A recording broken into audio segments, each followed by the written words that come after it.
Hello everyone. देखिए, मैं पहले ही आप लोग को प्रॉमिस किया था कि एक एक टॉपिक का एक एक निचोड़ लेके आऊँगा। उसी में 2024 और 25 में जितने भी इम्पॉर्टेंट अपॉइंटमेंट हुए हैं उनका सारा निचोड़ यहाँ पे मिलेगा आपको एक ही क्लास में।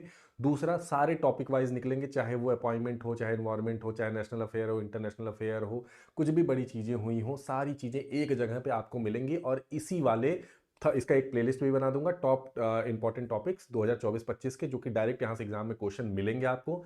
दूसरी चीज कि एमसीक्यू तो नहीं है, लेकिन पहले थ्योरी के साथ इसको कंप्लीट भी करेंगे, साथ में एमसीक्यू बाद में देखेंगे, इसके पहले थ्योरी को पकड़ेंगे, ठीक। और ये सारे एग्जाम के लिए वैलिड है, किसी एक एग्जाम के लिए नहीं। आप किसी भी एग्जाम की तैयारी कर रहे हैं, यहां से क्वेश्चन फंसने ही फंसने हैं। सो जो नए हैं चैनल पे सब्सक्राइब कर लीजिएगा और इस वीडियो को लाइक करके शेयर कर लीजिएगा। चलिए आ जाते हैं भाई। देखिए, अपॉइंटमेंट से शुरुआत करेंगे। यहाँ पे लिखा हुआ है कि भाई चीफ इलेक्शन कमीशन ज्ञानेश साहब को बनाया गया। ठीक है, देख लो थोड़ा सा थंबनेल पे भी आप। उसके बाद देख लो 11th जो 51 चीफ जस्टिस थे उनको बनाया गया, संजीव साहब को बनाया गया। ठीक है, संजीव साहब को बनाया गया, संजीव खन्ना साहब को बनाया गया। उसके बाद अगर देखा जाए इसरो के नए चेयरमैन वी नारायण। ये सारी चीजों को हम लोग इमेज के साथ देखेंगे, बकायदा पिक्चोरियल रिप्रेजेंटेशन के साथ देखेंगे। ठीक है, चलिए आ जाते हैं मुद्दे पे। तो देखो, ये पहले ना इलेक्शन कमिश्नर थे। क्या थे ये? इलेक्शन कमिश्नर थे। अब ये हो गए चीफ इलेक्शन कमिश्नर। इनके पहले कौन थे? इनके पहले राजीव थे, राजीव कुमार। राजीव कुमार थे चीफ इलेक्शन कमिश्नर। अब वो हटाए गए हैं, तो उनकी जगह पे कौन बना है प्यारे बच्चों? तो उनकी जगह पे बने हैं ज्ञानेश, ज्ञानेश कुमार। अभी कौन है देखो, इलेक्शन कमीशन 3 मेंबर की बॉडी होती है। एक होते हैं चीफ इलेक्शन कमीशन और उनके अंदर अंडर में 2 इलेक्शन कमिश्नर होते हैं। ठीक है, तो अभी कौन कौन है इलेक्शन कमिश्नर? तो भाई है सुखवीर सिंह संधू और विवेक जोशी। इनके पहले ये जो ज्ञानेश जी है ना, ये भी इलेक्शन कमिश्नर हुआ करते थे। अब राजीव जी के जाने के बाद ये चीफ इलेक्शन कमिश्नर बनाए गए हैं दोस्तों। चलिए थोड़ा सा डिटेल इलेक्शन कमिश्नर के बारे में जानते हैं। तो देखो, जो इनकी अपॉइंटमेंट है, ये 26वें चीफ इलेक्शन कमिश्नर है। ज्ञानेश कुमार 26वें इलेक्शन कमिश्नर है। इलेक्शन कमिश्नर की जो डिटेल है वो 324 में दी गई है। अगर मैं इनके बाकी पूरे कार्यभार को ले लूं, इंक्लूड कर लूं, तो 329 तक सारी बातें इलेक्शन कमिश्नर से रिलेटेड है। ये संवैधानिक बॉडी है, क्योंकि देखो भाई, मैं बार बार समझाता हूं कि उनको संवैधानिक बॉडी बोलते हैं जिनका आर्टिकल संविधान में मेंशन हो। तो इनका आर्टिकल आपको 324 मिलता है, इस वजह से ये संवैधानिक बॉडी है पहले तो। ठीक है, जो पहले ये इनका क्या होता है, ये सबसे ऊपर होते हैं चुनाव कराने के। इनको मुख्य चुनाव आयुक्त भी बोला जाता है। इनके अंडर 2 होते हैं, ये बात हो गई। भाई इनका टर्म कितने समय का होता है? ये 6 साल का होता है, याद रख लीजिएगा, 6 साल या फिर 65 साल। जो इनका पहले हो जाएगा वही चीज इनकी कार्य। अगर मान लो ये 65 साल के हो गए तो भी रिटायर हो जाएंगे। मान लो इनका 6 साल पूरा हो गया कार्यकाल का तो भी रिटायर हो जाएंगे, भले वो 62। मान लो 56 साल की अवस्था में किसी को चीफ इलेक्शन कमिश्नर बना दिया जा रहा है तो वो 62 साल में रिटायर हो जाएगा। लेकिन किसी को 63 में बनाया जा रहा है तो वो 65 में रिटायर हो, 2 ही साल चीफ इलेक्शन कमिश्नर रहेगा। तो इस तरह की प्रणाली यूज करते हैं। अगर मैं बात करूं पहले election commissioner, chief election commissioner Bharat के कौन थे, तो याद रख लीजिएगा सुकुमार सेन जी थे। सुकुमार सेन जी पहले भारत के चीफ इलेक्शन कमिश्नर थे प्यारे बच्चे। तो ये यहां पे ये अपॉइंटमेंट आपका मेरे हिसाब से बहुत निचोड़ के साथ कवर हो गया है। ठीक है, चलिए पहला अपॉइंटमेंट हो गया इलेक्शन कमिश्नर का। दूसरा आ जाते हैं, ठीक है, कृष्णम विनोद चंद्रम। ये फॉर्मर चीफ जस्टिस है, कहां के? पटना हाई कोर्ट के। इनकी अपॉइंटमेंट हुई है कहां पे भाई? ये अपॉइंट हुए हैं सुप्रीम कोर्ट में जज। किस आर्टिकल में आता है अपॉइंटमेंट? 124 में। सुप्रीम कोर्ट के जज का अपॉइंटमेंट किस में आता है? 124 में। कौन अपॉइंट करता है? चीफ जस्टिस नहीं करते हैं, प्रेसिडेंट करते हैं। किसके रिकमेंडेशन पे करते हैं, सवाल ये उठता है। तो chief justice plus 3 senior most जज, जो कि कोलिजियम बोला जाता है, जिसे कोलिजियम बोला जाता है। कोलिजियम बताएगा प्रेसिडेंट को कि भाई इनको नियुक्त कर दो, तो प्रेसिडेंट साहब नियुक्त कर देते हैं। कौन है भाई इस समय chief justice? Sanjeev Khanna ji chief justice हैं। टोटल जज इस समय कितने हैं? 34, जो कि पूरी फिल हो चुकी है। टोटल सीट ही 34 है। टोटल सीट ही प्यारे बच्चे 34 है और 34 अब फिल हो चुकी है इनको आने के बाद। किनको भाई? कृष्णन विनोद को। ये पटना हाई कोर्ट में चीफ जस्टिस थे, अब इनको सुप्रीम कोर्ट का जज बना दिया गया है। ठीक है, चलिए प्यारे बच्चों आ जाते हैं अगले अपॉइंटमेंट पे। अगला अपॉइंटमेंट करता है देवजीत सैकिया। देवजीत सैकिया की बात करता है कि भाई ये करंट में सेक्रेटरी हैं बोर्ड ऑफ बीसीसीआई के। बीसीसीआई के अब ये नए सेक्रेटरी बन गए हैं।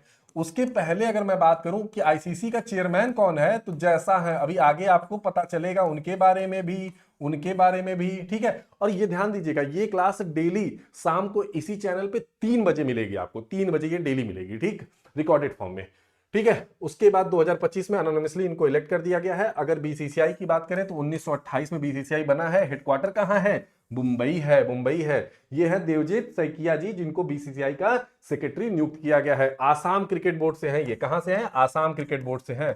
आसाम के लिए बहुत बड़ी बात है कि आसाम से कोई आया है, क्योंकि ऑब्वियसली आप देखोगे ना, दिल्ली, बॉम्बे, इन जगहों के ज्यादा जो बड़ी सिटीज हैं वहीं के लोग पॉपुलर हैं। ठीक, आ जाते हैं अगले पे। अगला अपॉइंटमेंट है भाई इसरो के नए क्या बनाए गए हैं? चेयरमैन बनाए गए हैं। इसरो के नए चेयरमैन बनाए गए, चीफ बनाए गए। उनका नाम क्या है? वी नारायण। वी नारायण भाई जो है ये रॉकेट साइंटिस्ट और एरोस्पेस इंजीनियर हैं। इनको क्या है, ये पहले secretary of department of space बना दिया गया था। इन्होंने किसको रिप्लेस किया है? एस सोमनाथ को। इसके पहले चीफ कौन था? एस सोमनाथ थे।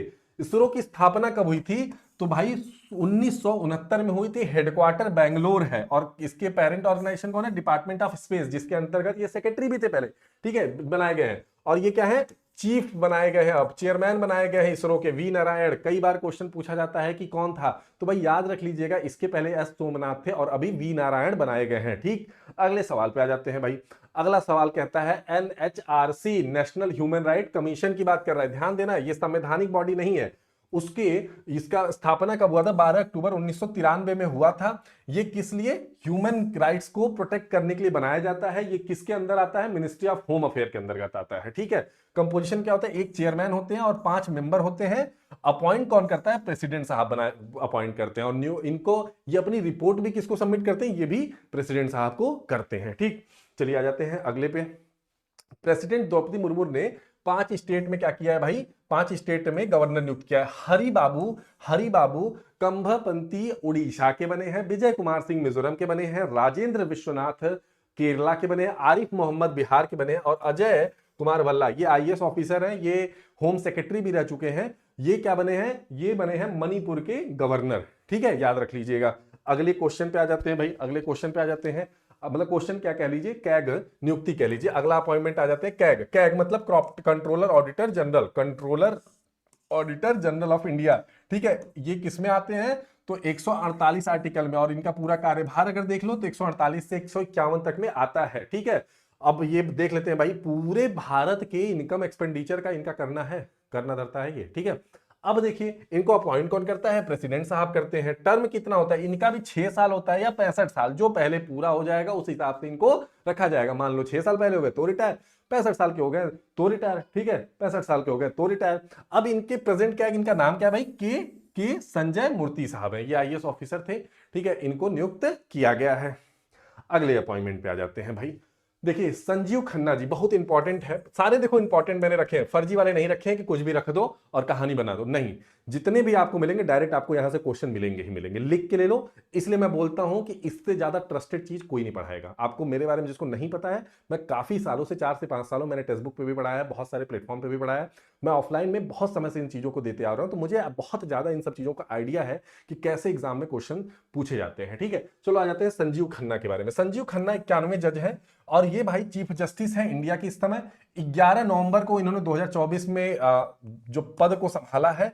और डीवाई चंद्रचूड़ इसके पहले थे, 50वें थे चीफ जस्टिस। ठीक है, अपॉइंट कौन करता है? President of India. अपॉइंटमेंट अभी थोड़ी देर पहले ही बताया 124 में होता है, क्लॉज 2 में। एज इनकी होती है 65 साल तक रहेंगे। पहले कौन थे?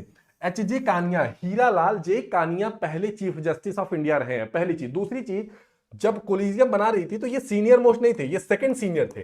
फिर भी टॉप 3 में से चूज करना होता है कि भाई किसी को बनाओ, तो टॉप 3 में ये दूसरे स्थान पे थे। और इनको डीवाई चंद्रचूड़ प्लस कोलिजियम ने मिलके इन्हीं को नियुक्त किया और इनको बना दिया नया चीफ जस्टिस। नया चीफ जस्टिस। इसकी भी एक कहानी रही है कि इंदिरा जी के समय से ये बदलाव हुआ था कि भाई जो टॉप 3 होंगे उन्हीं से चूज किया जाएगा। नहीं तो पहले ऐसा होता था किसी को भी चूज कर सकते हो, जो भी सुप्रीम कोर्ट का जज होगा। आ जाते हैं, देखो भाई ये है जयशाह साहब। जयशाह साहब क्या है? जयशाह साहब क्या है? आईसीसी के चेयरमैन है इस समय। आईसीसी कब बनी? 1909 में। हेडक्वार्टर क्या है? दुबई है। मेंबर कितने? 108 है। और इंटरनेशनल क्रिकेट काउंसिल के नाम से आईसीसी को जाना जाता है। आपको पता होगा चैंपियन ट्रॉफी हो रहा है और आई थिंक परसों ही फाइनल भी है। इंडिया जीतेगा भी और फिर से एक नई क्लास लेके मैं आऊंगा उसके लिए। दूसरी चीज, जयशाह साहब ने जो बेहतरीन काम किया है ना, पाकिस्तान जाने से जो मना किया, और अगर आईसीसी ने बीच में पढ़ने की बात की तो खुद ही आईसीसी के चेयरमैन बन गए। इससे ताकतवर बात क्या होगी आपके लिए? ठीक है, ये ताकत महसूस कराता है। एनएसए, इनको कौन नहीं जानता है, चीफ एडवाइजर है पीएम की और नेशनल सिक्योरिटी पॉलिसी मेकर है, और इनको एनएसए नेशनल सिक्योरिटी एजेंसी के मतलब इनके हेड माना जाता है। पहले कौन थे, तो ब्रजेश मिश्रा थे। इनका नाम कौन नहीं जानता भाई, पहला याद रख लीजिएगा। चलिए आ जाते हैं श्री मनोज मित्तल, ठीक है, स्मॉल इंडस्ट्रियल डेवलपमेंट, सिडबी जिसको बोला जाता है, सिडबी हेडक्वार्टर कहाँ है इसके, ये नियुक्त हुए हैं एमडी मेन, और लखनऊ में हेडक्वार्टर है, उत्तर प्रदेश में, 1990 में बना है, ठीक है। सिडबी के संस्थापक है, काइंड ऑफ ये जैसे नहीं होता कि छोटे नाबार्ड उबार्ड का काम होता है, उसी तरह सिडबी का स्मॉल इंडस्ट्री को ये कहीं ना कहीं हेल्प करते हैं। चलिए आ जाते हैं अगले अपॉइंटमेंट पे, यूपीएससी, बहुत अच्छा भाई, प्रीति सुदान, प्रीति सुदान, क्या नाम है भाई, प्रीति सुदान। इसके पहले मनोज थे, मनोज सोनी जी थे, अब प्रीति सुदान यूपीएससी की चेयरमैन बन गई हैं। और ये किस में आता है, तो भाई ये आर्टिकल 315 से लेकर के 323 में आता है, कई बार पूछ देता है आर्टिकल, तो ये वो भी याद होना चाहिए। दूसरी चीज कि अपॉइंट कौन करता है, प्रेसिडेंट साहब करते हैं इसको अपॉइंट, इनका भी टेन्योर वही है 6 साल या 65, इनमें कंफ्यूज मत होना, एक भी याद रहेगा तो काम कर दोगे, कुछ नहीं तो ये तो मारी क्या होगे कि भाई 6 साल या 35, 6 साल या 35। चलो आ जाते हैं अगले अपॉइंटमेंट पे, फिनांस कमीशन, बहुत इंपॉर्टेंट कमीशन होता है भाई फिनांस कमीशन। देखते हैं, फिनांस कमीशन 280 आर्टिकल में आता है। सिंपल सी बात है, ये बताता है कि सेंट्रल और स्टेट के बीच में कितना खर्चा बनेगा, फाइनेंशियल रिलेशन बना के रखता है दोनों के बीच में, कि कितना पैसा तुम्हारे पास रहे, कितना पैसा हमारे पास रहे। चेयरमैन कौन है, अरविंद पनगरिया जी हैं। 4 इसके मेंबर होते हैं। नियुक्ति कौन कराता है, तो प्रेसिडेंट साहब इनकी नियुक्ति करते हैं, अपॉइंटमेंट करते हैं, बनाते हैं। पहले कौन थे, पहले माफ कीजिएगा, जो पहली बार बना था 1951 बना था। और आपको कमेंट बॉक्स में बताना है प्यारे, पहले चीफ इलेक्शन, सॉरी माफ कीजिएगा, पहले फिनांस कमिश्नर कौन थे। ये 16th है, मैं 15th भी आपको बता देता हूं, बहुत बार मैं बताया हूं। और जो लोग नहीं जानते हैं, डेली करंट अफेयर सुबह 7 बजे जुड़ना मत भूलिएगा, ठीक है। 15th जो है वो कौन थे, एनके सिंह। एनके सिंह 5 साल के लिए बनाई जाती है, 5-5 साल पे बदलता रहता है। अभी कौन है, अरविंद पनगरिया जी, ये पहले सीईओ भी है नीति आयोग के, पहले सीईओ भी है प्यारे बच्चे नीति आयोग के। अगले पे आ जाते हैं, चीफ ऑफ डिफेंस स्टाफ, जिसे सीडीएस बोला जाता है, अनिल चौहान जी हैं इस समय, ठीक है। और आपको पता है फर्स्ट चीफ जो थे सीडीएस थे वो कौन थे, बिपिन रावत जी थे। कौन थे, बिपिन रावत जी। प्लेन दुर्घटना में, अरे हेलीकॉप्टर दुर्घटना में इनकी मृत्यु हुई थी, बिपिन रावत जी हैं थे, ठीक है। अब आर्मी के चीफ कौन है, जनरल उपेंद्र द्विवेदी जी हैं। उसके बाद अगर मैं बात करूं कि एयर स्टाफ के चीफ कौन है, चीफ मार्शल एपी सिंह है। और नवल स्टाफ के चीफ कौन है, दिनेश के त्रिपाठी जी हैं, दिनेश के त्रिपाठी जी हैं प्यारे बच्चे। आई होप आज की जितनी मेजर इंपॉर्टेंट इस साल की रही है, सब मैं मेजर रखा हूं, छोटे मोटे नहीं रखा हूं, क्योंकि मुझे 10 से 15 मिनट का पूरा लेके चलना है निचोड़। और 10 से 15 मिनट में आपने सारी चीजों को देख लिया है। अगर पसंद आया है तो प्लीज चैनल को लाइक करिएगा, सब्सक्राइब करिएगा, मैक्सिमम लोगों तक दोस्तों पहुंचाइएगा, ताकि जो छोटा सा चैनल आपको दिख रहा है वो मैक्सिमम लोगों तक रीच पहुंच सके। एजुकेशन की चीजें हैं, जितना मैक्सिमम लोगों तक पहुंचेगा उतना ही बेटर होगा। धन्यवाद, जय हिंद, जय भारत।